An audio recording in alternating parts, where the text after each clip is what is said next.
Hey everybody, my name is John DePietro. And I'm Bob Zagami with the Camper Report Show. And Bob, there is so much news going on to start the year, and we're looking forward to a great show. I'm going to be talking to the people from the Canadian Snowbird Association about the prohibition of Canadians being able to go to Florida. Who are you going to be dealing with? I got a great one tonight. Bob Martin, President and CEO of Thor Industries, the world's largest RV manufacturer here and in Europe. And it's a great interview. And we've got all of the latest news going on in the industry. It's going to be a great show. It's the Camper Report Show. Stay with us.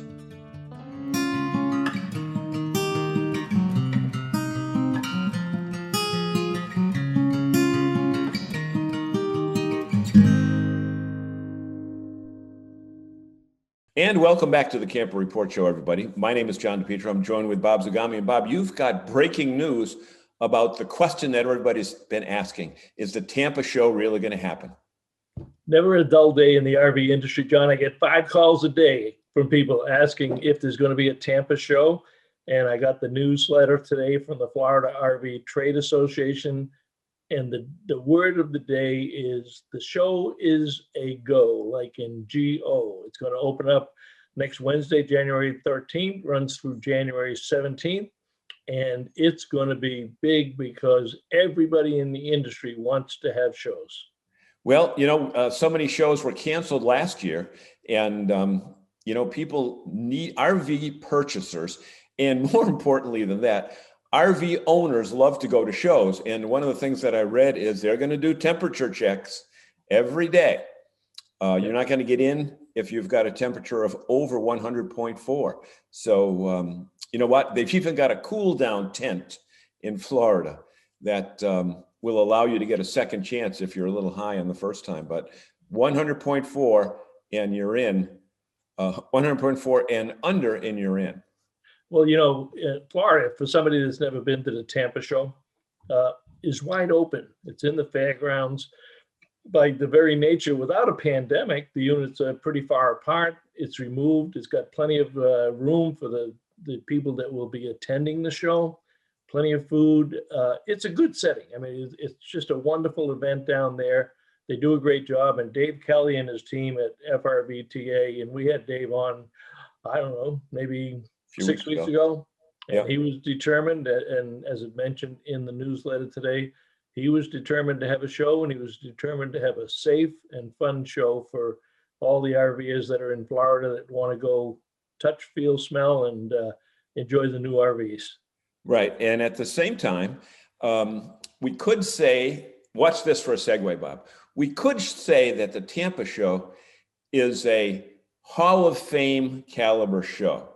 And with that being said, it was also announced today, the new class of 2021 to be inducted into the Manufactured Housing, the MH/RV Hall of Fame. And there's some people that you know personally. Talk about some of the inductees.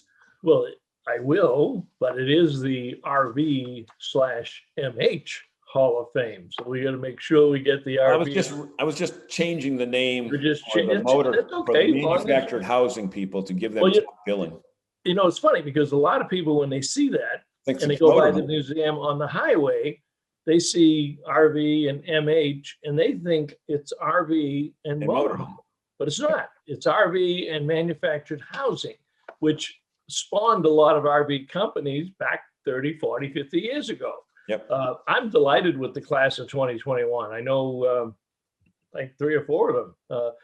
We have a local connection in New England, but I'll get to him. But Eleanor Ham, who is the director and president of the Canadian RV Dealers Association. So those of you that might know the business side of our RV industry, she's the equivalent of Phil Ingracia, who heads up as president of the RVDA here. And Eleanor's done a tremendous job unifying the various industries up there, getting the government involved and stature. Tremendous woman to work with. So I was delighted to see her be rewarded. Second on their list was one of my local favorites, Jeff Hirsch, the CEO of Campers Inn RV. And I don't want to make Jeff sound old because he's not. he's a lot younger than I am, but I remember Jeff when he used to come home from high school and wash the RVs or put stickers on the RVs at his mother and father's first lot in Acton, Mass. One lot. Jeff took over several years ago. They now have 28 dealerships. They are the largest family-owned dealership in the country. And you know, we were joking with their signs at one of the Boston RV shows a couple of years ago. It said now 14 dealerships strong, and in the meantime 15 had come on board. So I said, look, that sign is out of date, and now it's really out of date because they've doubled from that 14 up to 28. A very interesting dynamic, especially for a family business. Yeah, and Jeff has paid his dues. I mean, he has been involved with the association for years and has had every position, including chairman of the board, but he's also won two of the highest awards in the industry, the J.B. Summers Award and the Chairman's Service Award. So that's a richly deserved acknowledgement of Jeff's contributions. Another next in line was Bob Parrish from Wells Fargo CDF, which is their commercial finance division that floor plans dealers and finances at the dealer end. I think what's important here is Bob is as dedicated to this industry as anybody, and consumers might say, well, so what do I care? I'm a consumer, I buy the RVs. Bob's the guy that gives the dealerships the money to make them go and to finance their inventory. So without a Wells Fargo, and the thing that a lot of people would not know is that Wells Fargo is the only wholesale finance company in this industry that never stopped lending to RV dealers. When the good times are good, some jump in. When the bad times are bad, they jump out. But this company stuck with it. Yeah, they tightened the guidelines. Yeah, they made sure you had the right inventory. But he's one of the strongest supporters behind the scenes that we've ever had. And there are a couple more, I guess. Couple more. Yep, Jim Sheldon from Fleetwood. Jim, I remember Jim from his Monaco days, but he was one of the driving forces behind the original Go RVing campaign and launching it, because he was one of the guys that brought the industry manufacturers and suppliers and everybody together. And last on the list was Bob Tetch, who was instrumental actually in inventing hydraulic slide rooms. So all you folks with slide rooms owe a debt of gratitude to Bob, because he is the one that was behind the concept, the design, and the innovation. So that's a hell of a class for the class of 2021, and they'll be and hopefully, you know, we didn't have a dinner for the holiday last year because of the pandemic. So hopefully we're going to have a dinner and we can celebrate with them in person. Exactly. You wouldn't mind going to Elkhart to help? No. It's always a fun trip going out to Elkhart. You know, speaking of Elkhart, there was a story that appeared in one of the regional newspapers out there just today, in fact, or recently, and it said that the RV industry, which obviously is headquartered, the world headquarters are in Elkhart, just experienced their fourth best year ever. And the good part about that, or I should say, the better part about that is that the projections for 2021 are for possibly the absolute best year ever, beating 2017. Talk about the numbers. And on the low side of that projection, I think they easily will surpass 2021 if they can keep up with production and the component suppliers. But they're projecting 504,000 units in 2021. I suspect they'll go much higher than that, but it is robust. And you know, it's kind of crazy when you think about it. Earlier last year, the unemployment rate in Elkhart was 28.6%. When everybody laid off, they shut the factories down, the component suppliers shut down, and here we are January 4th, and the unemployment rate is 4.4%. Well, you know, let's just look for 1 second here. When you look at the fact that they lost 6 to 8 weeks, depending upon where you were in that Elkhart area, of production, or not necessarily just Elkhart, because Winnebago and Tiffin and all those places, they shut down as well, to still be up to those numbers with basically 2 months with no production. It is amazing when you saw how quickly the tide turned to in favor. It was also a good problem because supply was in strong demand. Supply and demand. No, supply was small, demand was great, and many people had to wait for their unit. There were some figures here that I saw that in November, shipments were up 43% over the prior year. I don't care what industry you're in. Right. If you're up 40% over the previous measurement, you're doing well. Yeah, I had some meetings today with some dealers and some campgrounds, and every one of them was up 40. The campground was up 47% last year over the year before. The dealer was up 37% from the year before. The numbers are staggering when you look at it. And testimony to the industry is many industries, number one, could not have reacted as quickly as the RV industry did. Yes, they shut down. Yes, the suppliers shut down. But when they came back up, they're out there delivering. And every dealer that I talked to recently has started to receive new shipment and new inventory. So that inventory is going to start to build up. And I just tell you, 2021 is going to be crazy. If you think we're busy now, it's going to get worse. Yeah. And another interesting, worse, it's better. Yeah, better or worse, whatever. Yeah. It's busier. But the other interesting stat that I noticed in that article is that of the units sold last year, 55% of those units were to first-time RVers, double the normal number. So when you've got 55% of those people coming in into the industry, that means everybody wins, because the campground wins, the dealers win, the manufacturers win, and it's a win-win-win for everybody all around. Well, it is a win-win because we treat them right and they love the lifestyle. You've got a whole new generation of RVers that are going to tell their friends and their family and their kids. So it bodes well for the next 5 to 10 years. The industry is going to be on a boom. So we're sitting pretty as we enter the new year. And by the way, Happy New Year. Oh yeah, that's right. Happy New Year to you as well. So if we want to get this new year off on the right shoe, what we've got to do is go right to our great interviews that we've got scheduled for this show and tell everybody that this is the Camper Report Show. Stay with us. We'll be back with a blockbuster show. It's John DePietro, and welcome back to this segment of the Camper Report Show. I've said it over and over again, you meet the nicest people when you're RVing, and if you're in the northern part of the United States like we are, you have an opportunity to meet a lot of people from Canada. Actually, even regardless of where you are in the United States, Canadians travel well, so you're liable to see their license plates no matter where you go. So with the COVID situation rearing its ugly head again, evidently, travel between Canada and the United States for leisure travel is restricted. And so many of the Canadians that used to come to Florida for the winter season, say from December through March, are restricted in doing so. And with me is our friend, Mr. Michael MacKenzie from the Canadian Snowbird Association. And Michael, we want to welcome you to the Camper Report Show. Thanks. Happy to be here. Thank you. So Mike, Mike, because a second ago you were Michael, but now we're good friends, so you're Mike. But tell us a little bit about what the Snowbird, Canadian Snowbird Association actually is and who you serve.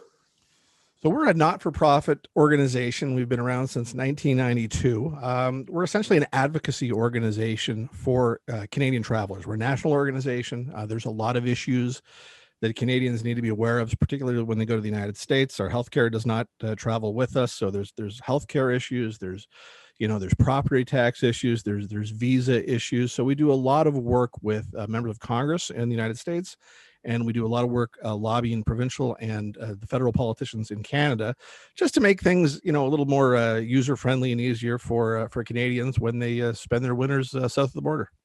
So you're not necessarily restricted to RVers. You're available to campers of all types. Yeah, RVers they make about 10% of our organization, but they're a significant part of our membership. But we're here for anybody who wants to travel. We represent. When I read the About Me section on the website, I said, that's very interesting.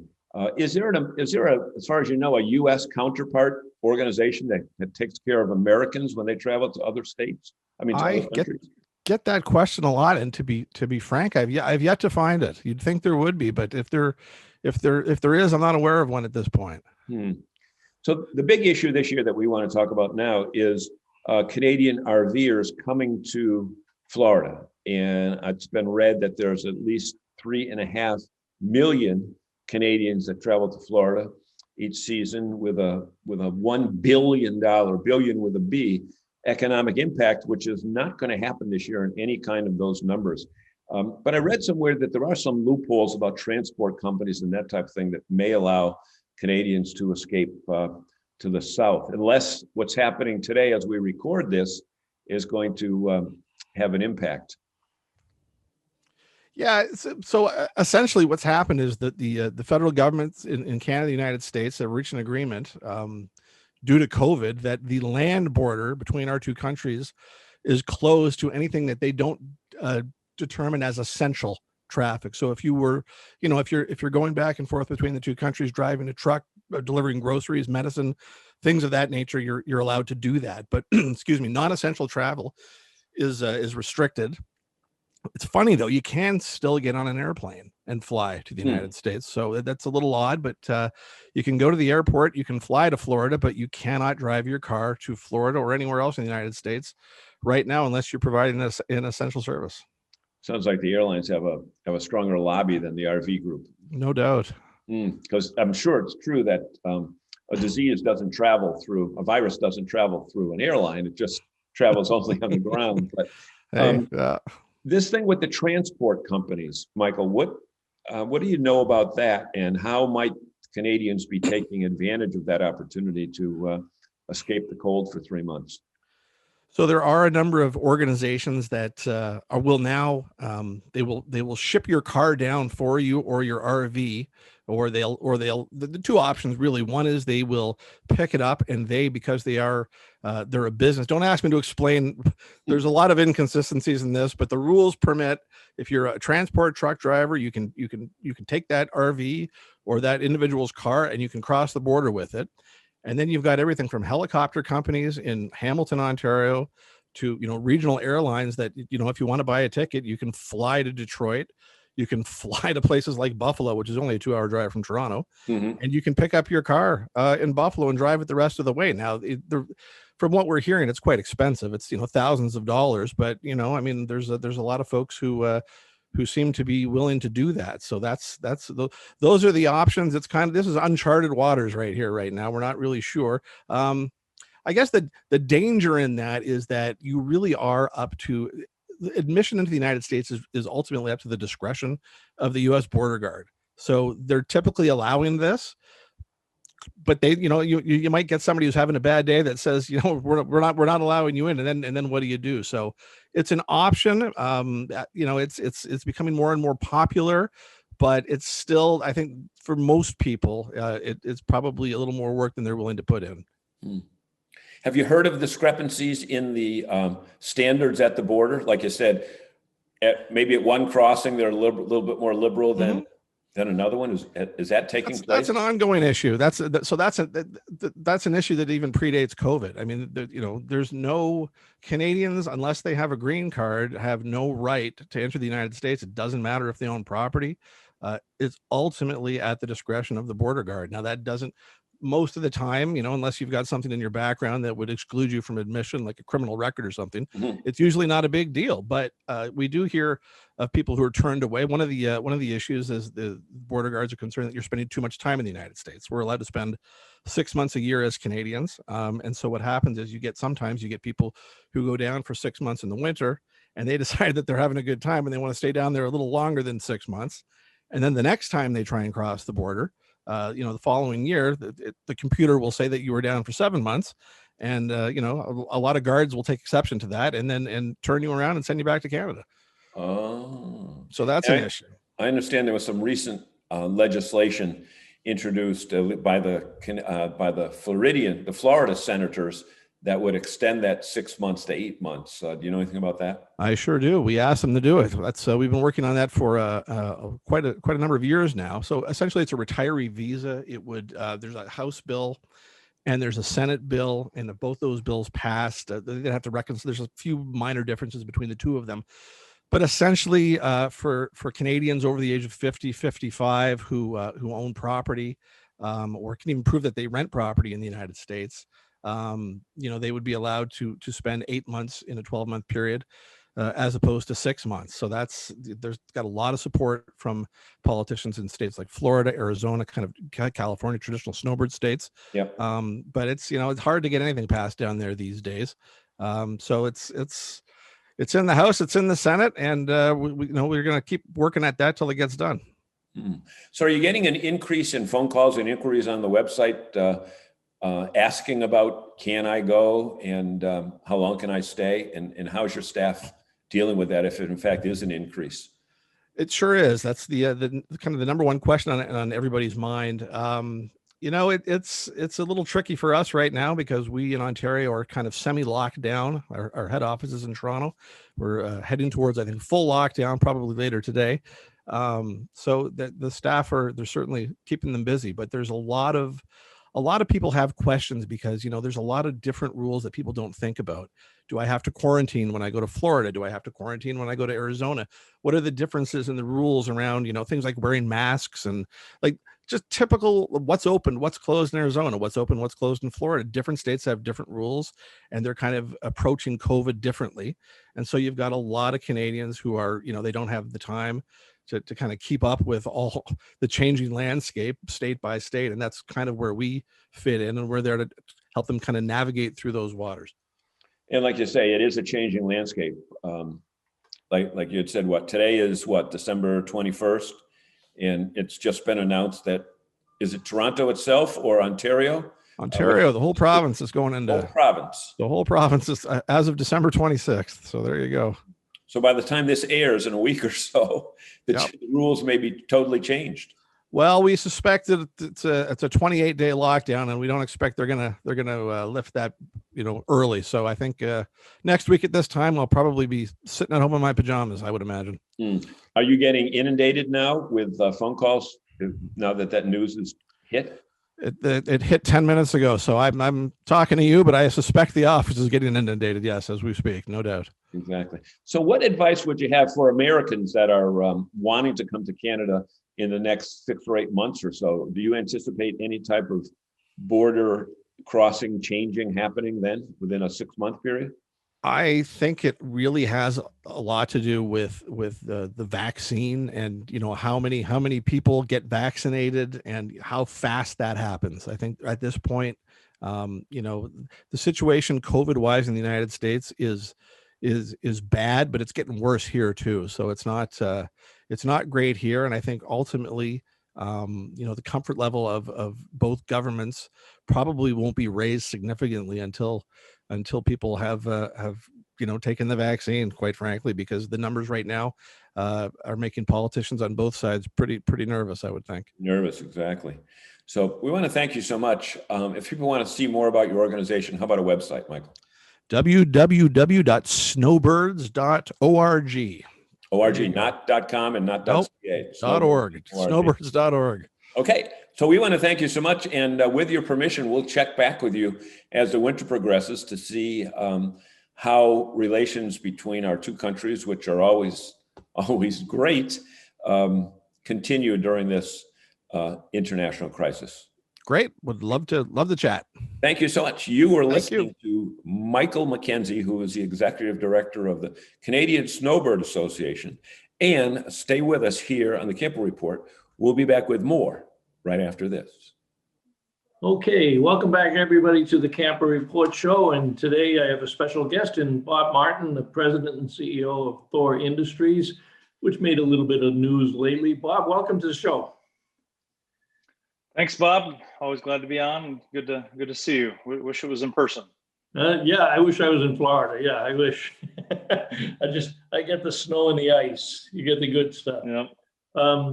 You made news the last couple of weeks with the acquisition of Tiffin, as you added another operating company under the Thor umbrella. Tell us a little bit about it and how it came about and what excitement it portrays for you. Yeah, just for us, I think for everybody in the industry, the Tiffin name, being 48-year-old company, unbelievably highly regarded. Bob Tiffin, the family, the product, loyal following of customers, and for us, it's one that I honestly didn't ever pursue, and because I was kind of told through dealers that until Bob's ready, he's not going to do anything. And so as just a compliment to him, I never even asked. And so it was about in August, late July, I had a text from Van that Bob would like to talk to me, and if I would like to talk to him, and I didn't hesitate. I think we talked early the next morning to Van, and then I actually talked to Bob while I was on an RV trip up in the UP, and it was all very quick. Just they had interest, and if we had interest, we look at the cultural fit. We lined up a trip to Red Bay with my executive team. For us, we don't always involve brokers if we don't need to, and kind of can keep it a lot quicker. And that's for Bob. That was a big thing for him. Just he wanted, if he was going to do this and he felt comfortable, he wanted it to happen rather quickly. And Bob, he is a man of his word, and it was a struggle for him to not tell people. And it's one of the things I wanted to explain on your show, because even to a lot of the customers, people heard the rumor, and we legally can't admit it until it's closed. And even for Bob, he called me one night. He's like, Bob, I can't lie. And I said, I totally understand. I said, but you don't have to lie. You just don't admit anything. Don't answer the question. And he just, and it happens to me every time. And I said, I'm not a good liar either, but my, our legal team, you can't say anything. Yeah. So it's hard. And that was probably the trickiest thing for, a man of his character to not let it out. So once we finally announced, I think there was a lot of relief. Bob's back on his phone. They took last week off, but he's back to work today, and he's doing what Bob did. I'm not going to be there this week. I'll probably go in a few weeks just to kind of check in and see how things are going, and look at, big picture things. But Tiffin is going to remain, managed the same way that Bob has managed them for many years. Tim, Van, Lee, they all want to be involved. They like the future opportunities that they have just in going through other RV factories, and just ways that they can learn. But then I've been very open as I sit down with my executive team and our presidents. I think we can all learn a little bit about customer service from Bob Tiffin. And he's legendary. Yeah, you're right. And one of the things that when people look at an acquisition like this, they look at the giant corporation buying the small company, and they immediately think bad things. But I've known you for a long time and watched you grow, Thor. I remember when Wade and Peter started the company with Airstream. They don't understand. I don't think the consumers a lot understand your management style, but go into that, because you really got, I think this is your 17th brand. You got 17 different companies, but go into your style. Yeah, and so the best way to think about Thor, we're the parent company of, it's about 18 different company names, and in the U.S. and Europe, and we don't. And then I'll go back to Jayco. Jayco is one that we bought. It was literally 2 miles from my house, and Daryl and Wilbur, we weren't going to do a big press conference or anything. We just said we just don't need it. And people that know them know that they don't need the limelight. But it became apparent that it was a bigger story than any of us thought. So I ran out to Middlebury and we did our interviews. And I can remember some of the early questions, even locally, is, well, how many plants are you going to shut down? And we all laughed. We're like, why would we shut down plants? Well, consolidation. Well, that's not what we do. We consolidate, but typically we grow the companies. And I always share the story of how I came to the company through Keystone.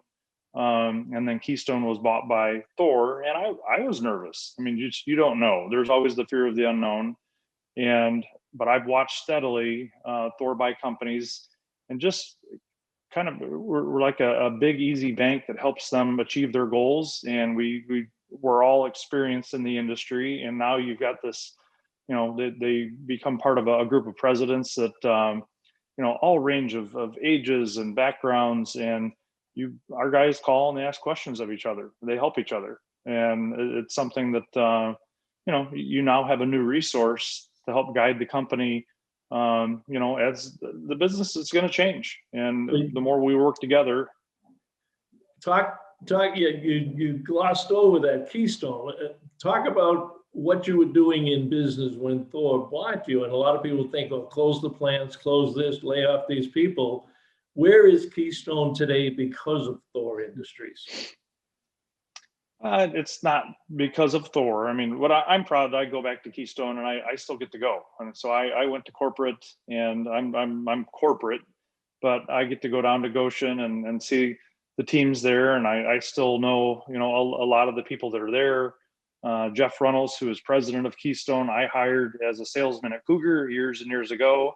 So it's been fun to watch people grow within the different Thor companies.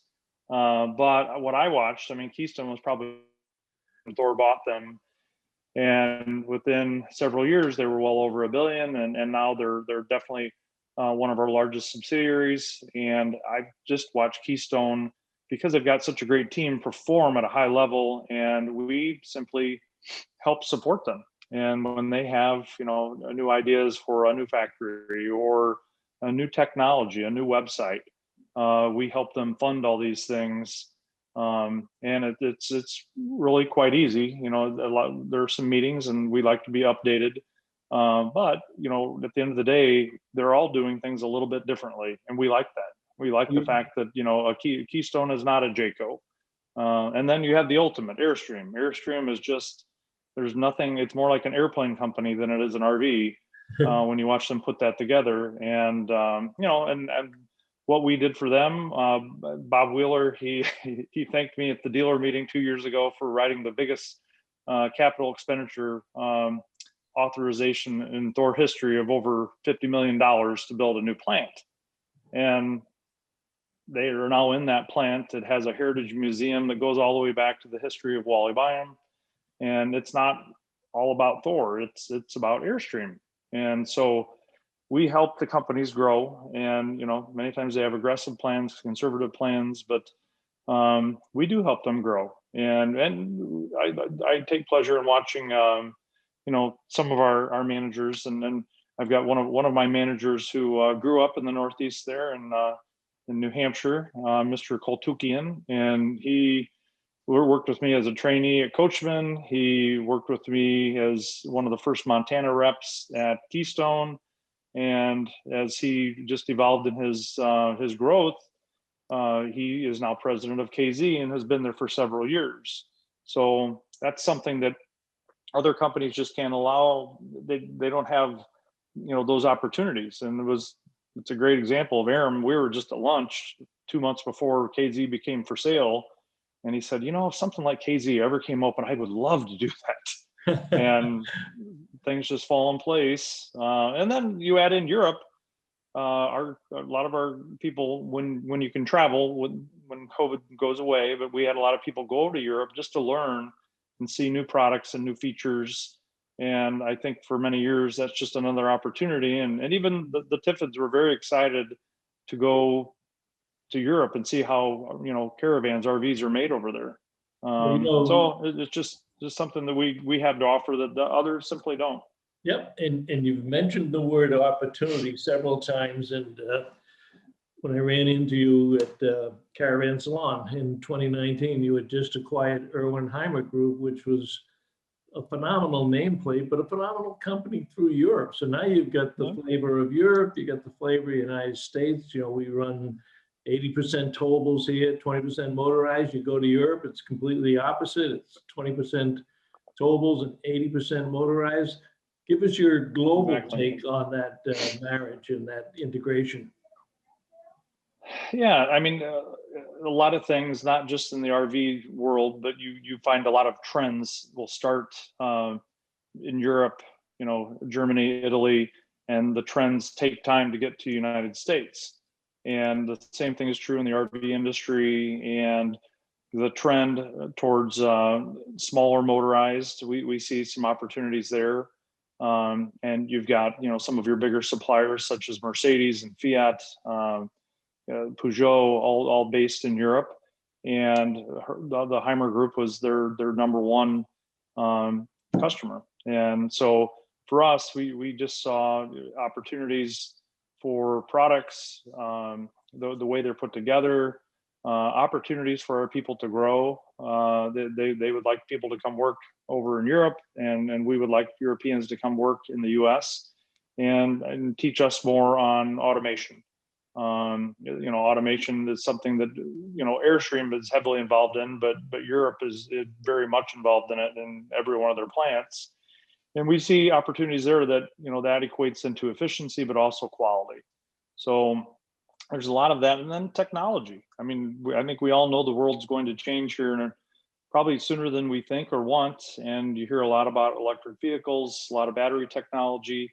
It's coming quicker in Europe. When you look at the Netherlands, in 2 years, cars will not be able to be sold if they are not electric. So it's coming quicker over there. So we're using that knowledge because it's only a matter of time that it will be here, and it'll be generators, it'll be engines, and it's going to be sooner than later. The full autonomous, I don't know. That'll be the interesting. I don't know. They actually have a video in Europe where you put on a VR mask and you get in your RV, set your address, and you fall asleep and wake up at the beach.